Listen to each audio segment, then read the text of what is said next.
5, statut en Conseil des ministres, décrète. Article 1er. Les partis politiques et les organisations à caractère politique sont dissous sur toute l'étendue du territoire national. Toutefois, les personnes en exercice dans les institutions politiques et administratives de l'État, en vertu d'une désignation de parti politique ou d'organisation à caractère politique, peuvent poursuivre leur mission sans pouvoir se réclamer de leur qualité de représentants des partis politiques ou d'organisations à caractère politique. Article 2.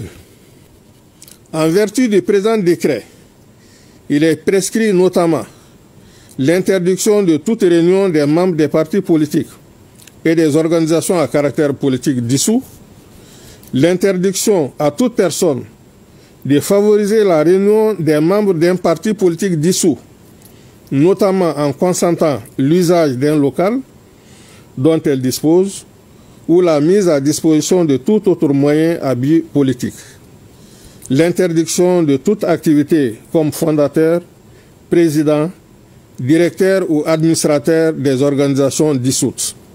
D'une manière générale, l'interdiction de toute autre activité politique ou à caractère politique de la part des organisations dissoutes. Article 3.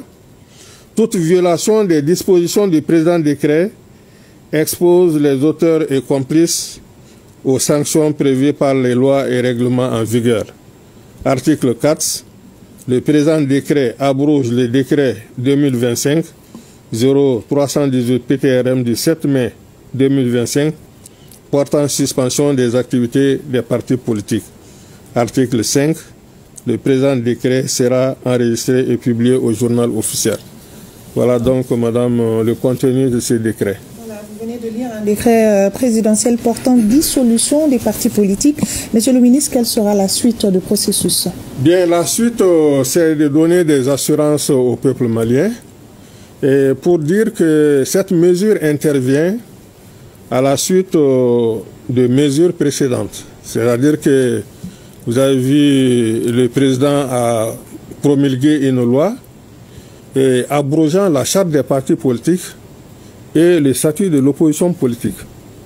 Il y a ce décret également qui est intervenu, abroge le décret qui a suspendu précédemment les activités des partis politiques et des associations, des organisations à caractère politique.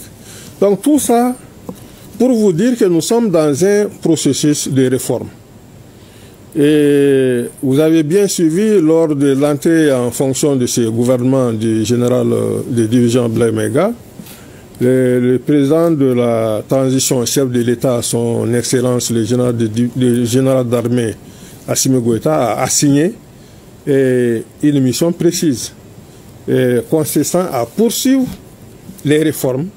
Il y a 8 points, mais essentiellement dans le secteur dans lequel nous intervenons aujourd'hui, c'est le secteur des réformes.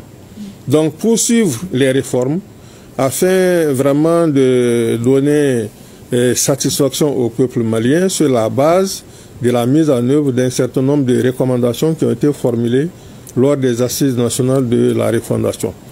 Je rappelle qu'en 2021, il y a eu 517 recommandations et la mesure qui intervient aujourd'hui fait effectivement partie de ces recommandations et fait suite aux conclusions de la consultation des forces vives de la nation.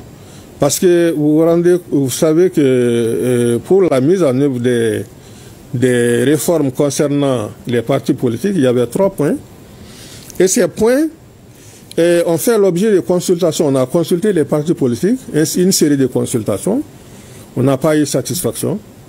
Et puisque c'est les forces vives en 2021 qui avaient formulé ces recommandations, on a fait appel aux forces vives à l'intérieur et à l'extérieur. Et les recommandations qui ont été faites lors de ces phases, d'ailleurs le décret vise ces phases-là, et les conclusions ont demandé la dissolution des partis politiques. Et comme modalité on a demandé également l'abrogation de ces 2 lois qui ont été abrogées. Maintenant, il y a une particularité dans cette abrogation, c'est que tout en abrogeant la charte des partis politiques, la même loi annonce la suite, c'est-à-dire la loi de substitution qui va venir remplacer cette charte. Cette charte, pourquoi elle doit être remplacée? Parce que, comme nous l'avons dit, aujourd'hui, elle constitue un goulot d'étranglement, pour l'administration. Elle bloquait un certain nombre de choses. Et aujourd'hui, le fait vraiment de prendre cette mesure de dissolution, et ça va nous permettre de mettre en œuvre cette loi qui est prévue à l'article 39 de la Constitution, donc l'élaboration d'une loi dans la sérénité pour gérer la vie des partis politiques.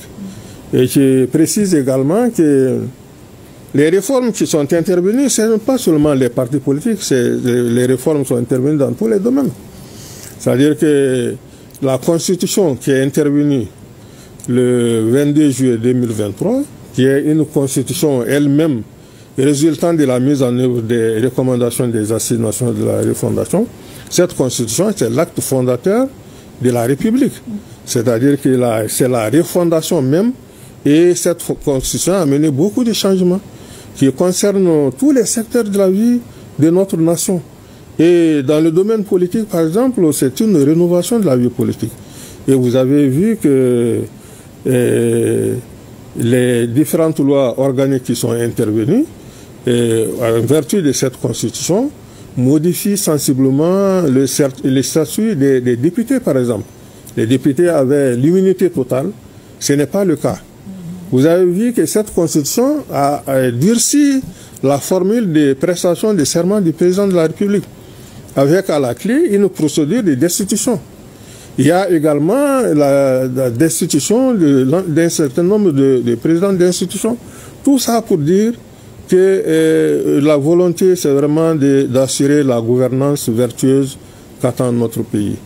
Et ce que je peux donner comme assurance, c'est que la loi qui a été promulguée par le président de la transition, abrogeant la charte et qui nous ouvre le chantier de l'élaboration de la nouvelle loi, cette loi va faire intervenir à l'ensemble des acteurs concernés par la vie politique, par tous les domaines qui peuvent apporter des contributions afin qu'on ait cette fois-ci une loi pouvant gérer la vie politique de façon sereine et en harmonie avec notre option de souveraineté et également conforme aux aspirations du peuple malien. Et pour le bonheur de tous les Maliens. Merci beaucoup. Merci beaucoup, Monsieur le Ministre. Et c'est la fin de ce flash d'information. Merci à vous de l'avoir suivi. Pour la version en Bamanankan, Moussa Diarra sera tout de suite avec Abdul Salam Djebkile. Il est le directeur général de l'administration du territoire. Bonne suite des programmes sur ORTM 1.